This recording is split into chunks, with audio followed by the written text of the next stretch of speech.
Aksi pencurian sepeda motor di depan gerai fotokopi milik Yudis di Desa Suci, Kecamatan Panti, Jember terekam kamera pengawas CCTV.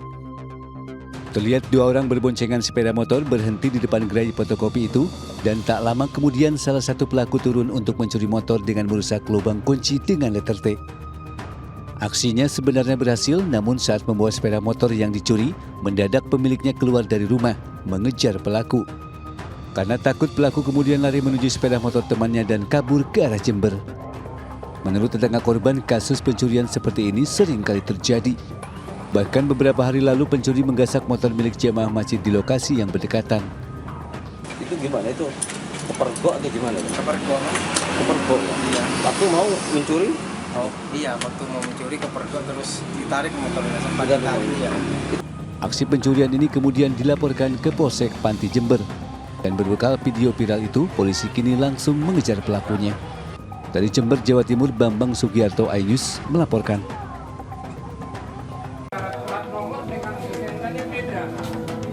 Lima pemuda tak dikenal ini nyaris jadi sasaran amuk massa setelah mobil yang ditumpangi para pemuda ini hampir menabrak warga Pondokopi, Jakarta Timur saat mencoba melarikan diri dari kepungan warga. Peristiwa bermula saat dua mobil yang ditumpangi lima pemuda diduga dari perusahaan pembiayaan ini membuntuti seorang pengendara mobil dari kawasan Bekasi hingga ke permukiman warga Pondokopi, Jakarta Timur. Warga yang curiga dengan dua kendaraan ini lantas menutup portal perumahan. Saat diperiksa warga, kelima pemuda ini mengaku hendak menarik mobil warga. Namun surat tugas penarikan mobil tidak sesuai dengan nama dan alamat pemilik mobil.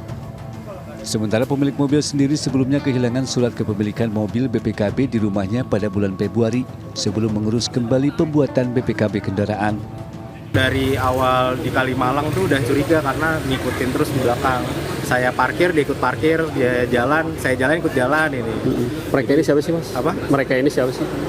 Akunya sih kayaknya dari leasing, tapi saya nggak pernah merasa ini ngasih kredit atau pinjaman apapun ke leasing yang mereka sebutkan ini. Guna kepentingan penyelidikan, lima pemuda ini dibawa ke Mapolsek Durensawit, Jakarta Timur untuk dimintai keterangan. Dua mobil yang digunakan lima pemuda ini akan diidentifikasi karena tidak dilengkapi surat kendaraan. Dari Jakarta, Rio Manik, iNews melaporkan. Pemirsa, evakuasi sopir truk yang terjepit badan kendaraan berlangsung dramatis. Sopir truk terjepit karena kendaraannya mengalami remblong dan menabrak sejumlah kendaraan yang berada di depannya. Kecelakaan ini terjadi di Jalan Lintas Sumatera, kawasan Labuan Batu, Selatan, Sumatera Utara. Inilah proses evakuasi sopir truk kontainer yang terjepit badan kendaraan usai menabrak sejumlah mobil yang ada di depannya. Evakuasi ini berlangsung dramatis, sejumlah warga berupaya menarik pintu truk yang ringsek untuk mengeluarkan korban dari dalam ruang kemudi. Proses evakuasi ini terjadi saat kondisi arus lalu lintas padat merayap. Menurut saksi mata, kecelakaan ini berawal dari truk kontainer dari arah Riau ke Medan melaju tidak terkendali dan menabrak bagian belakang kendaraan di depannya. Diduga truk ini mengalami remblong, beruntung tidak ada korban jiwa dalam musibah ini. Sopir truk yang mengalami luka-luka langsung dievakuasi untuk mendapat perawatan.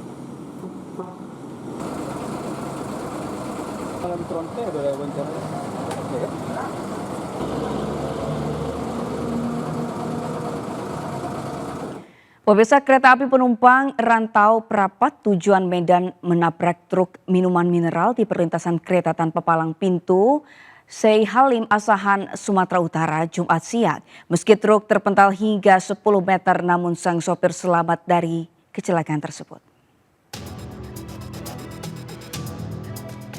Truk kol diesel berisikan air minuman mineral kemasan ini terpental sejauh 10 meter dari perlintasan kereta api di Desa Sei Halim Asahan, Sumatera Utara setelah ditabrak kereta api penumpang rantau Prapat Medan. Muatan truk rusak dan berserakan. Lokomotif kereta api juga rusak di bagian depan karena kerasnya benturan. Petugas Polsuska Kisaran menyatakan diduga supir truk kurang konsentrasi saat melintas rel kereta hingga terjadi tabrakan. Kronologinya tadi kejadian sekitar pukul 10.13, Bang.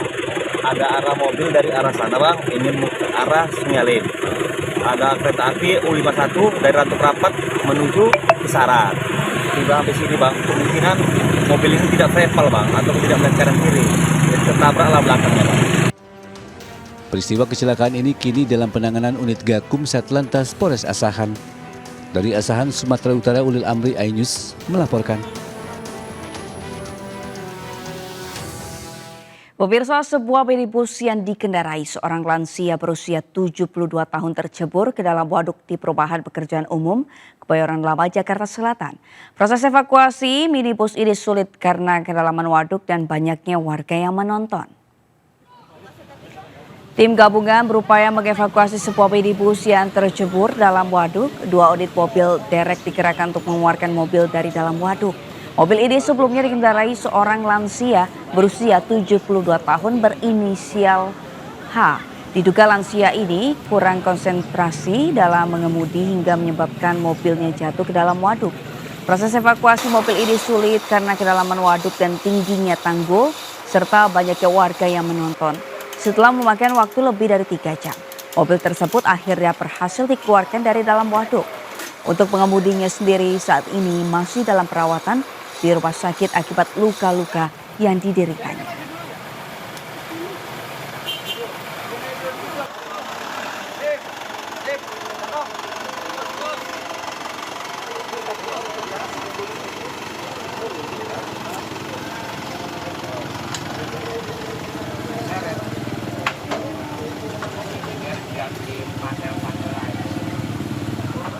Pemirsa, salah satu keluarga asisten rumah tangga yang menjadi korban dalam kebakaran ruko Figura Mampang, Jakarta Selatan Jumat siang mendatangi lokasi kebakaran untuk mencari putrinya. Tangis haru tak terbendung dari sang ibu saat mengetahui putrinya menjadi korban dalam peristiwa kebakaran tersebut. Sri Dayuningsih tak kuasa menantangi saat mengetahui anaknya Tiara yang bekerja di ruko Figura menjadi korban kebakaran. Sri terus menyebut nama putrinya seolah tak menyangka anaknya meninggal dalam peristiwa kebakaran tersebut. Menurut sang ibu, Tiara baru bekerja sejak tanggal 8 April lalu menggantikan seorang ART yang pulang libur lebaran. Ibunya juga mengatakan jika Tiara harusnya kembali ke kampung halaman pada tanggal 20 April besok. Gimana Bu? Ngantiin yang mbak pulang temen aku. Terus? Ya udah bilang tanggal 20. Pulang sebenarnya. Namanya siapa Bu? Anaknya Bu? Tiara. Usai mendatangi lokasi kejadian, keluarga korban kemudian diantarkan polisi mendatangi kamar jenazah Rumah Sakit Polri Jakarta Timur, tempat dibawanya ke-7 jenazah korban kebakaran. Dari Jakarta Selatan, Den Helmi Sajangbati iNews melaporkan. Tim dokter Rumah Sakit Polri Kramat Jati Jakarta Timur mulai mendirikan posko antemortem dan postmortem di gedung DVI dan instalasi forensik Rumah Sakit Polri. Sementara tim Inafis Polda Metro Jaya melakukan olah TKP untuk menyelidiki kasus kebakaran yang menewaskan 7 orang.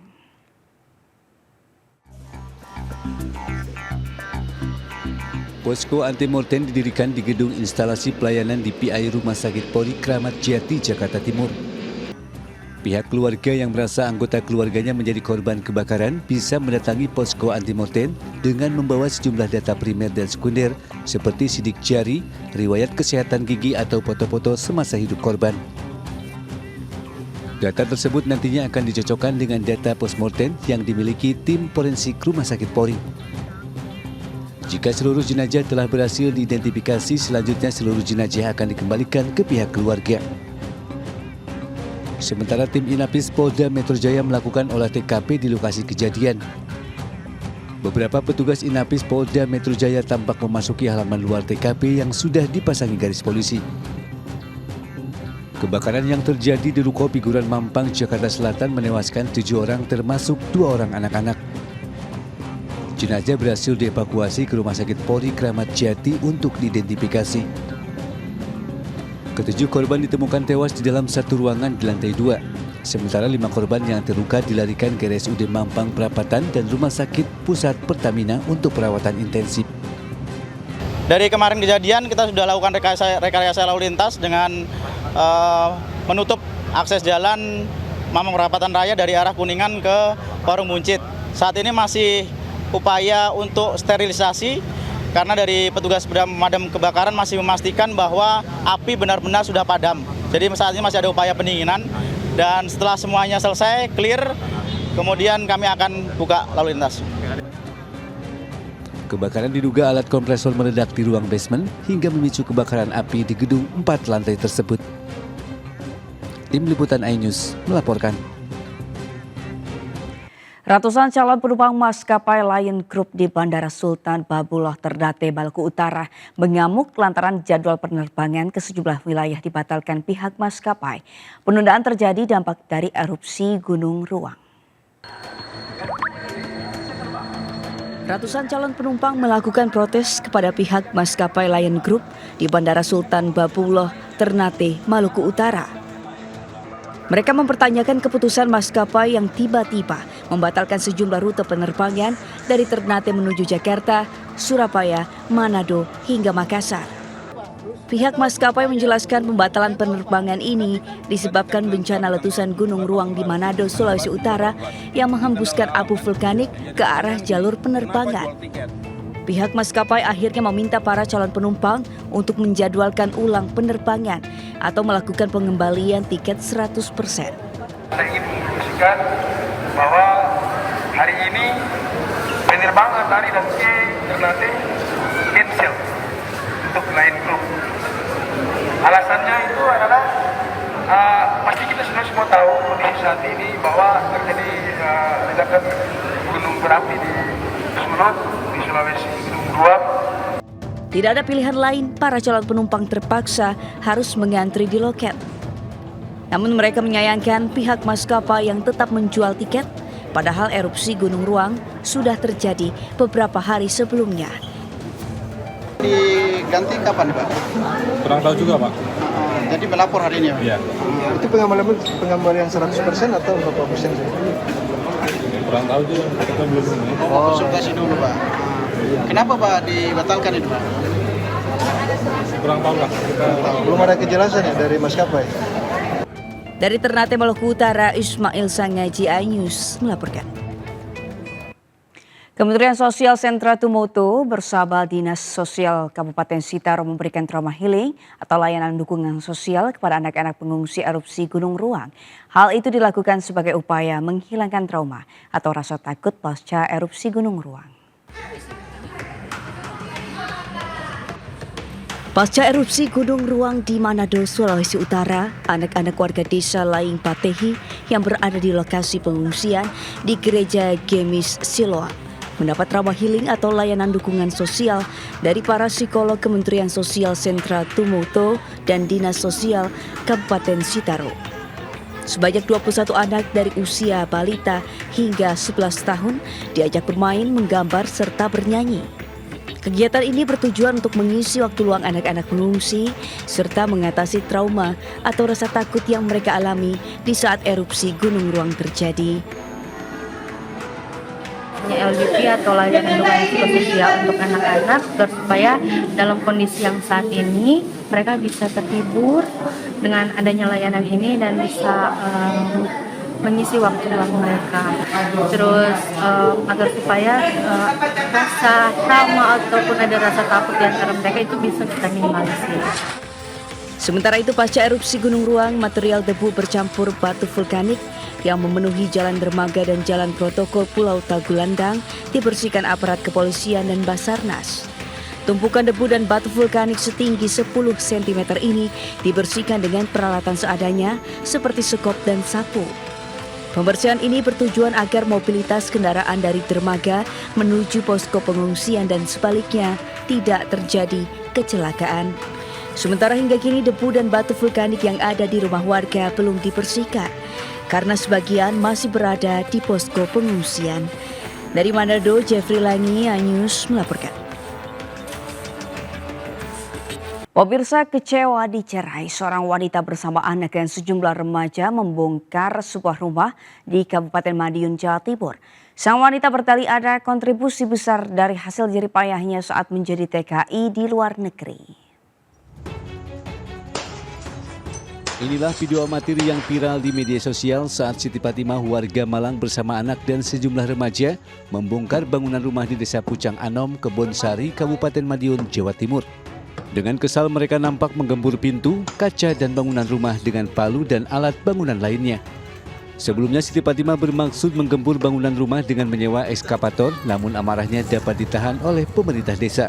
Penggemburan rumah ini berawal saat Siti Fatimah pulang kampung seusai menjadi TKW di luar negeri. Emosinya memuncak lantaran sang suami Muta Tohirin telah menceraikannya secara sepihak dan menikah lagi. Ia pun menuntut hak hasil jerih payahnya yang selama ini ia dapat dari bekerja menjadi TKW.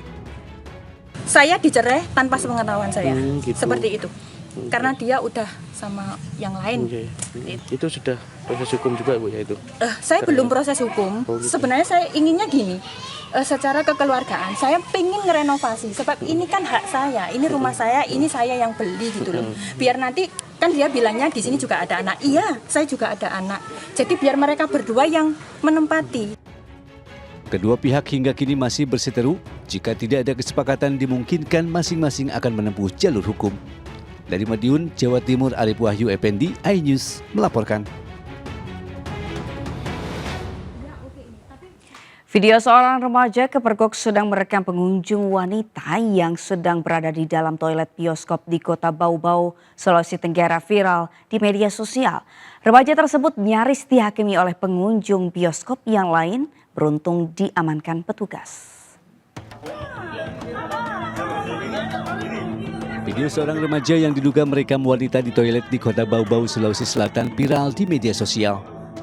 Dalam video itu terlihat dua wanita berjilbab dan beberapa pria memergoki seorang remaja yang mengenakan baju putih diduga sedang merekam di dalam toilet. Salah satu pria bahkan terlihat mencoba memeriksa handphone yang digunakan oleh terduga pelaku. Setelah ditelusuri, aksi memalukan yang dilakukan remaja ini terjadi di toilet bioskop di sebuah pusat perbelanjaan di Kota Bau-Bau. Menurut petugas bioskop, kejadian terjadi pada Senin 15 April 2024, jam bioskop terakhir. Pelaku merekam melalui toilet yang rusak. Saat digerebek, pelaku tidak mau keluar dari toilet. Setelah dipaksa keluar, pelaku mengaku sempat merekam dan telah menghapus video yang direkamnya. Masuknya itu dia di toilet yang rusak di situ. Oh, pas di sebelahnya. Iya, di tengah-tengah dia. Kan ada 3 toilet. Iya. Di tengah-tengah itu yang rusak. Jadi dia di toilet rusak itu. Tidak lama ada temannya ini korban, dia berkaca atau di cermin. Dia lihat dari pantulan cermin itu bahwa ada HP di bawah. Oh. Nah, dari situ didapat. Pelaku sempat diamankan oleh petugas dan telah diselesaikan secara kekeluargaan. Dari Kota Bau-Bau, Sulawesi Tenggara, Adi Eba, iNews melaporkan. Pemirsa, bagi Anda yang ingin beristirahat di tempat umum wajib berhati-hati dan tetap memperhatikan barang bawaan berharga Anda, seperti yang dialami seorang pria di Kabupaten Sidrap, Sulawesi Selatan yang kehilangan telepon genggam saat tertidur di dalam masjid. Dengan menggunakan jaket hitam serta membawa helm, pelaku berpura-pura tidur di lantai masjid. Beberapa saat kemudian pelaku mendekat dan memantau situasi yang saat itu korban tengah tertidur bersama kedua anaknya. Setelah dirasa aman, pelaku dengan cepat mengambil telepon genggam korban dan kabur. Korban bersama kedua anaknya ini tertidur di masjid usai melakukan perjalanan dari arah Sengkang, Kabupaten Wajo menuju Kabupaten Sidrap, Sulawesi Selatan. Usai kejadian, korban melaporkan kejadian ini ke kantor Polres Sidrap, Sulawesi Selatan. Nanti setelah saya terbangun dan saya coba mencari handphone dan tidak menemukan, saya coba konfirmasi sama anak remaja masjid yang ada di masjid tersebut dan dilihat melalui CCTV dan ternyata memang ada yang mengambil handphone saya. Korban berharap pelaku serta telepon genggam miliknya segera ditemukan karena telepon genggam ini berisikan sejumlah file dokumen penting miliknya. Dari Sidrap, Sulawesi Selatan, Erwin Eka Pratama, iNews melaporkan. Seorang wanita nekat mencuri dompet yang tertinggal di botol saat parkir di depan sebuah ruko di Boyolali, Jawa Tengah. Aksi pencurian tersebut viral setelah korban menyebarkan video rekam CCTV milik toko ke media sosial.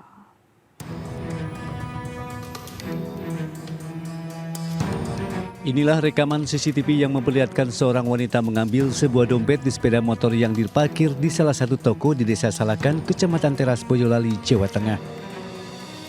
Dalam video terlihat awalnya seorang wanita berkerudung mondar-mandir di tempat parkiran. Setelah pengunjung lain lengah, dengan cepat pelaku mengambil sebuah dompet yang tertinggal di sepeda motor milik orang lain. Agar tidak mencurigakan, dompet disimpan di bawah sadel atau jok motor, kemudian pelaku pergi dengan mengendarai sepeda motor.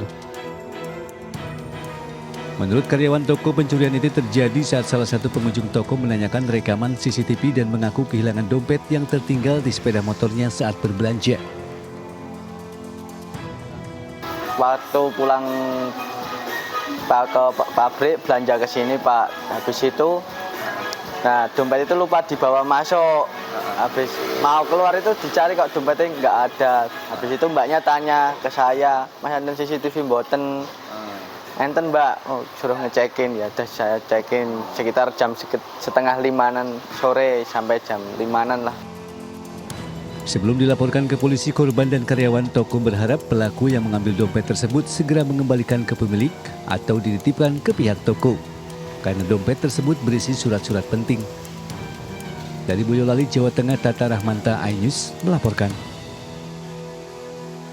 Warga perumahan di Kabupaten Bandung Barat, Jawa Barat dikejutkan dengan ditemukan ular yang bersembunyi di bawah kompor. Setelah ditangkap, ular tersebut kemudian akan dilepas liarkan di habitatnya yang jauh dari permukiman warga. Petugas pemadam kebakaran Kabupaten Bandung Barat mengevakuasi seekor ular sawo kopi yang bersembunyi di bawah kompor gas. Dengan alat tongkat penjepit, petugas berusaha mengeluarkan ular yang melingkar di tabung gas milik warga Kecamatan Ngampah, Kabupaten Bandung Barat, Jawa Barat. Tidak butuh lama, petugas pun akhirnya dapat mengevakuasi ular. Laporan dari Damkar itu masyarakat yang laporan, kebanyakan ini ular ini aktif di perumahan masyarakat. Makanannya mungkin kayak tikus kalau ukuran sebesar ini, jadi aktif cari makan. Barusan sembunyi di sebelah mana? Itu di balik tabung gas. Kang, ini kalau prediksi ini masih ada nggak, Kang? Atau mau disisir? Mungkin kita sisir kembali Pak, kita cek lagi, takutnya mungkin ada yang lain. Setelah ditangkapnya ular tersebut, kemudian akan dilepas liarkan di habitatnya. Dari Bandung, Jawa Barat, Yuwono Wahyu, iNews melaporkan. Kita beralih ke informasi lain pemirsa. Jelang putusan hasil Pilpres 2024, Mahkamah Konstitusi memastikan tidak ada deadlock atau jalan buntu dalam putusan di pengadilan. Melalui juru bicara MK menyebut pengambilan keputusan diprioritaskan melalui musyawarah untuk mufakat.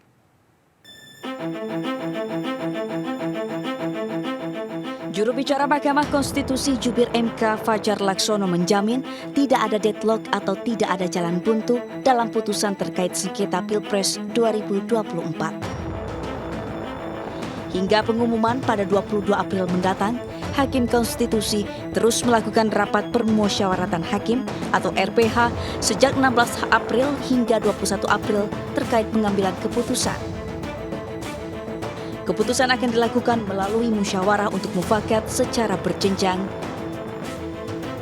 Jika mufakat tidak tercapai, akan dilakukan voting terhadap 8 hakim konstitusi. Namun bila suara imbang 4-4, maka ketua sidang pleno yakni Suhartoyo yang menentukan. Semua lembaga pengadilan dalam mengambil keputusan nggak mungkin deadlock. Itu kan di putusan di lembaga pengadilan manapun, termasuk di Mahkamah Konstitusi.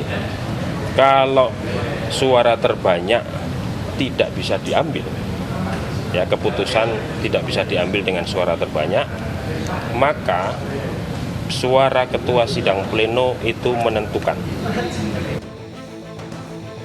Aturan tersebut telah tertuang dalam Undang-Undang MK Pasal 45 ayat 8 sehingga dipastikan tidak ada deadlock dalam pengambilan keputusan di lembaga pengadilan.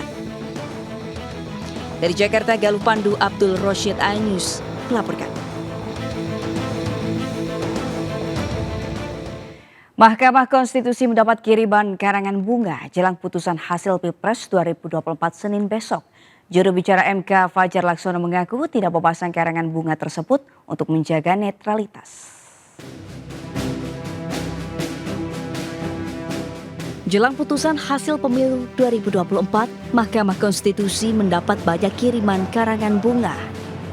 Dari karangan bunga yang dikirimkan seperti menunjukkan dukungan untuk pasangan Capres 02. Menanggapi hal itu, juru bicara MK Fajar Laksono berterima kasih kepada pengirim dan mengaku tidak mengetahui siapa yang mengirim karangan bunga tersebut. Namun ia menjelaskan alasan tidak memajang karangan-karangan bunga di Mahkamah Konstitusi karena untuk menjaga netralitas. Dari Jakarta, Ismailia Abdul Rosyid, iNews melaporkan.